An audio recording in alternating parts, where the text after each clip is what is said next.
विद्यार्थी मित्रांनो, सरासरी वेग या घटकावर हमखास सर्व स्पर्धा परीक्षेमध्ये प्रश्न पाहायला मिळतो. आता हाच प्रश्न पहा MPSC कंबाईन 2022 मध्ये विचारलेला. आता प्रश्न बघा, एक माणूस मुंबईहून पुण्याला 4 किमी प्रति तास या वेगाने जातो आणि 6 किमी प्रति तास वेगाने परत येतो, तर त्याच्या प्रवासाचा सरासरी वेग किती? आता ज्यावेळेस अंतर समान असेल व वेग भिन्न असेल त्यासाठीचं एक छोटंसं सूत्र आहे. सूत्र पहा,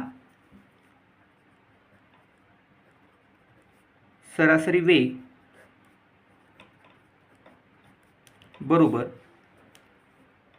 2 गुणिले जातानाचा वेग गुणिले येतानाचा वेग भागिले जातानाचा वेग अधिक येतानाचा वेग. आता यामध्ये किमती सूत्रामध्ये ठेवूया. सरासरी वेग बरोबर 2 गुणिले जातानाचा वेग किती आहे 4 किलोमीटर प्रति तास व येतानाचा वेग किती आहे 6 किमी प्रति तास भागिले जातानाचा वेग 4 किमी प्रति तास अधिक येतानाचा वेग 6 किमी प्रति तास. आता सोडून घेऊया.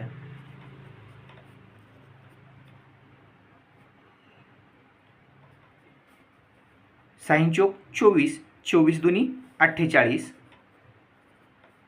भागिले 6 आणि 4 10. आता सोडू.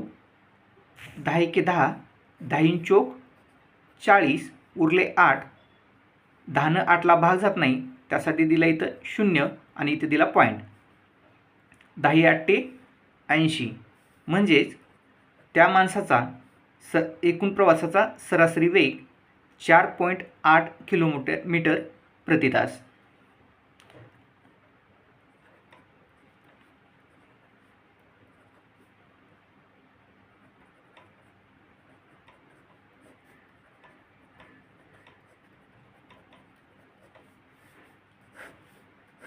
अशा प्रकारचे नवनवीन व्हिडिओ पाहण्यासाठी चॅनल सबस्क्राईब करा.